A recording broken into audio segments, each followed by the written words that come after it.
as men, we get a rap for not reading instructions, not following the directions.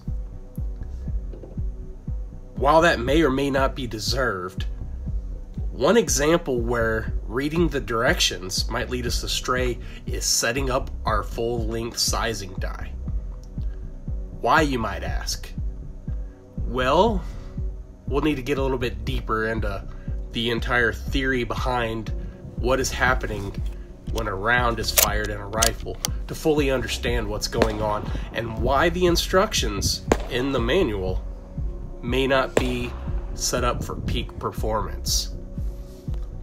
One of the reasons why we use brass for our cartridge casings is because it's malleable. We can pound it into the shape that we want to match our chamberings.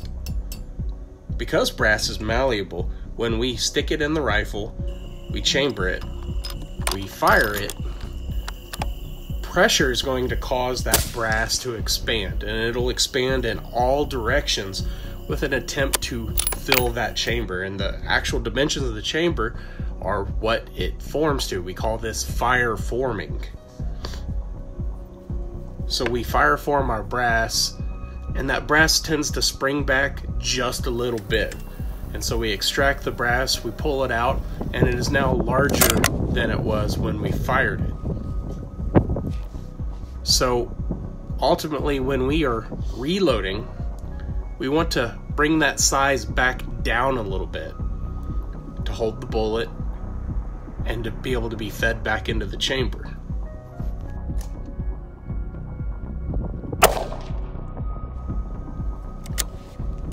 So whenever we reload and we want to size that brass, we want to resize it to fit, we use what's called a full-length sizing die.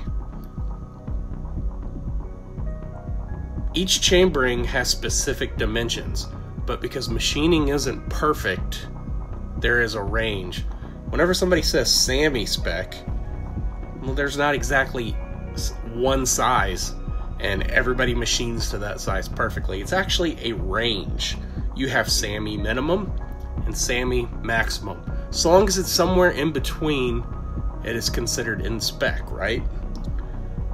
Well, your chamber is going to be the same way. There's no perfect chamber, and not all guns are the same. Therefore, the dies have to be made to work in all guns once it's resized. So you'll see in your instructions that they're going to give you instructions that's going to be universal. You're going to be able to resize brass to fit any gun that is that chambering that is approved by SAAMI. So those instructions tend to resize brass a little bit on the small side. And so what happens whenever you size brass on the small side? So the first thing to consider is when you're oversizing your brass, you're actually putting stress in it. You are work hardening it. You are letting it expand to an extreme dimension, and then you are pushing it back to another extreme. And that actually induces stress on the brass. It can get brittle, and this is when you'll see cracked necks, cracked shoulders, or even case head separation. So you've got to think about what exactly is happening when you fire a round. If it's undersized, the firing pin's going to strike the primer, and that inertia is going to cause the entire cartridge inside the chamber to move forward. And it's going to move forward to the point which the shoulders contact the shoulder on the chamber. If it's too far, perhaps it doesn't even fire. But you are changing the ignition timing on each individual cartridge. So as it moves forward, it's going to hit that hard stop, and that's what's going to allow the firing pin to finally put enough pressure into the primer to where you'll get ignition. So those shoulders of the cartridge are up against the shoulder of the chamber, you get ignition, and it's going to expand in all directions. It's going to expand back toward the bolt face, back toward the chamber walls, and into the shoulder. So that brass is going to get big again. The brass tends to wear out where the die stops sizing the brass. back toward the case head.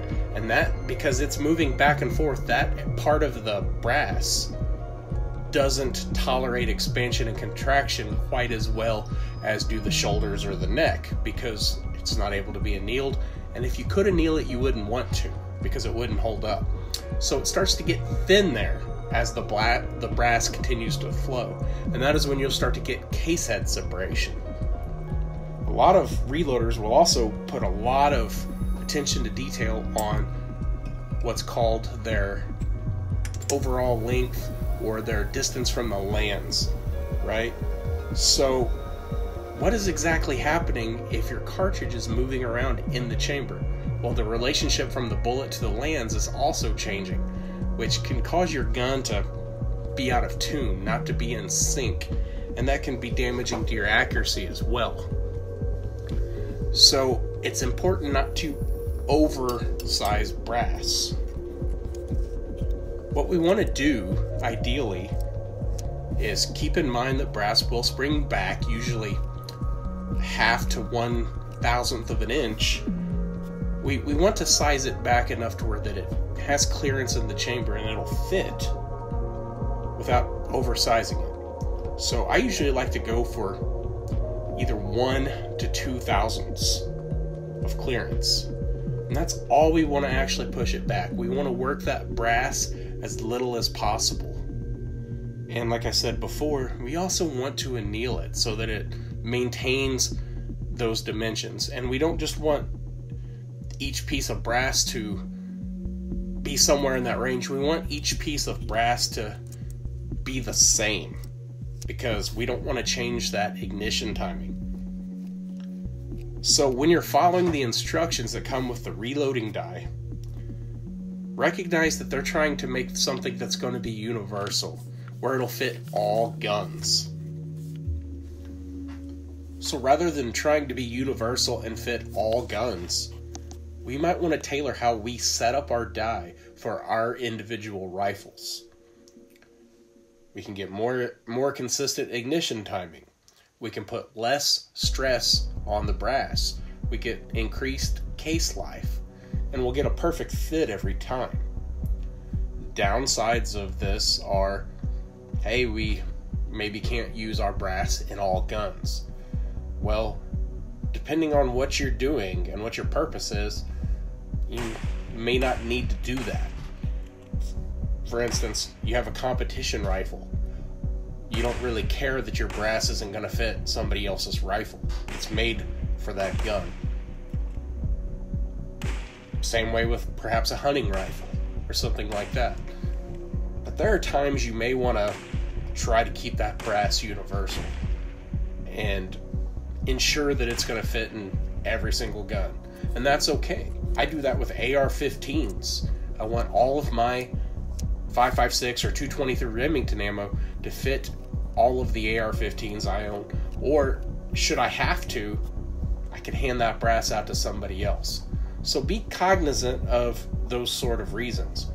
But for precision, for accuracy, let's kind of recognize that the way that they tell us to set up our dies in the instructions isn't necessarily optimal for the precision shooter. Hopefully some of this is starting to help you understand exactly what's happening when you fire your rifle and some of the theory behind reloading and hand loading to make the best ammunition you can for your rifle. If you have any questions, please post them down below, and if you'd like, let me know if you want me to expand on more hand loading topics in the future. Bye for now.